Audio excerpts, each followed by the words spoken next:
Under new head coach Mike Brown, the Sacramento Kings are off to a terrific start in which they lead the league in scoring. The Kings are getting contributions from across the roster, headlined by potential first-time All-Star De'Aaron Fox, last year's midseason pickup Domantas Sabonis, and Kevin Huerter, who seemingly can't miss right now.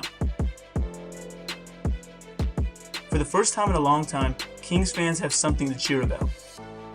The first thing that jumps out about this Kings offense is how well they move the ball. They are 5th in passes per game. Take a listen to this Kevin Huerter soundbite describing how it feels playing in this environment.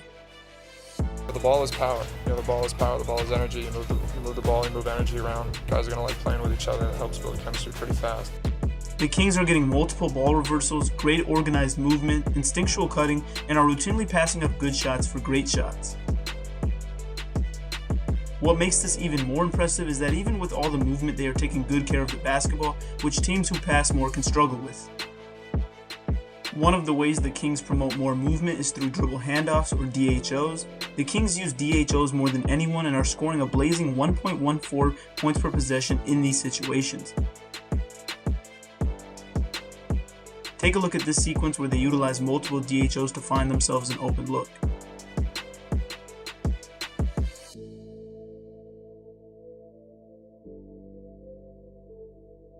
One of the biggest advantages of having Sabonis as a 5 is he can grab and go after a miss.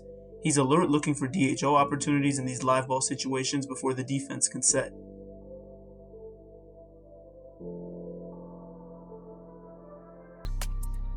Him pushing the ball up allows his teammates to freely take off, and the Kings have multiple weapons he can flow into this action with.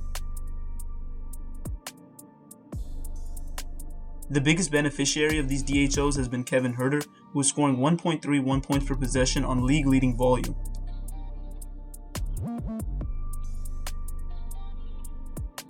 Sabonis and Huerter have this unspoken communication where they seek each other out. Huerter often changes directions, and Sabonis makes sure to pick his guy off. In general, the Kings are looking for these early push threes. They are taking nearly 40% of their shots from distance and are top 5 in makes. You can tell the staff has encouraged their players to hunt for these looks even early in the clock.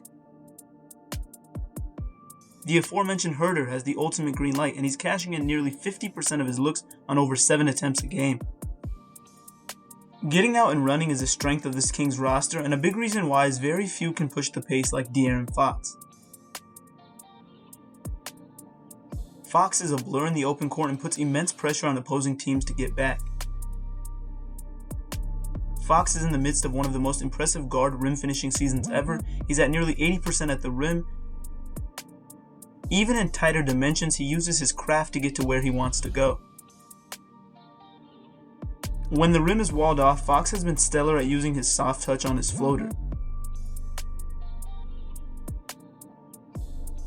This season, Fox has been amazing in the short mid-range area, making 57% of his looks from there.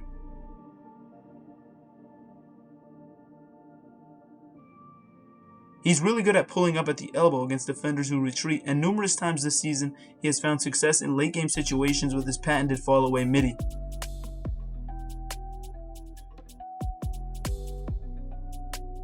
Fox's efficient 2-point scoring and all the Kings' outside shooting often puts help defenders in pick-your-poison situations, and Fox is a willing passer. There's that Huerter guy again. Moving on, let's talk about Domantas Sabonis. Sabonis adds another element to this Kings offense with his skill and brute force in the low post.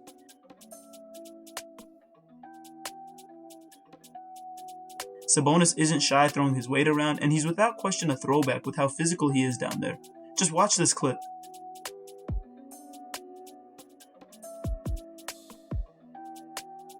When teams elect to switch smalls onto him, he wastes no time sealing deep for easy scoring opportunities.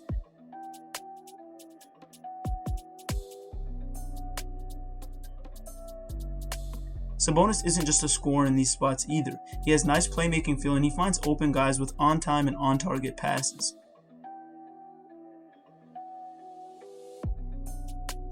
Watch his court mapping here. He skips the ball to the opposite corner the second Bojan shifts his weight towards the middle for a wide open look. A big reason why the DHOs are so effective is that teams are reluctant to switch a small onto him because of his force, so teams elect to just fight through.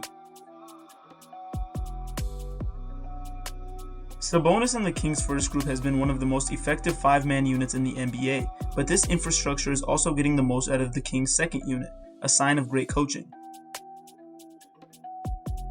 The Kings are getting plenty of offensive production from their bench, which is scoring over 40 points a night. Guys like Malik Monk, Terrence Davis, Trey Lyles, Chimezie Metu, and Davion Mitchell have all had their moments.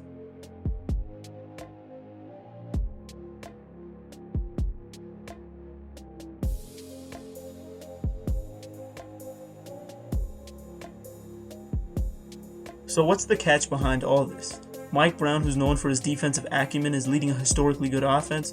To me, it starts with Mike Brown adopting a lot of the up-tempo, free-flowing read and react concepts they use in Golden State and cutting back on pick and rolls, which isn't this team's strength. In other words, the style matches the personnel.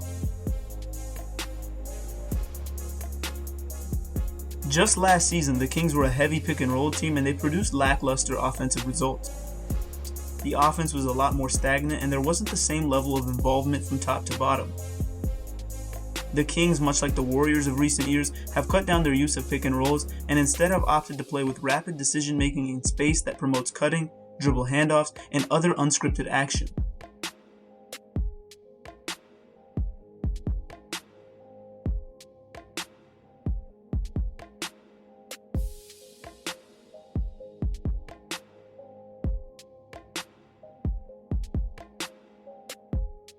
So far, the Kings are one of the best stories in the NBA, and soon we'll get to see if they are legit as the schedule does get harder.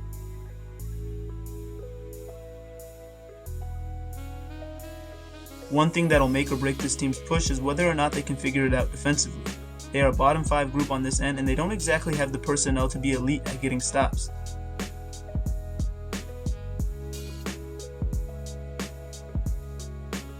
Nonetheless, there's clear reason to be optimistic about this group, at the very least making the play-in. Let me know if you agree.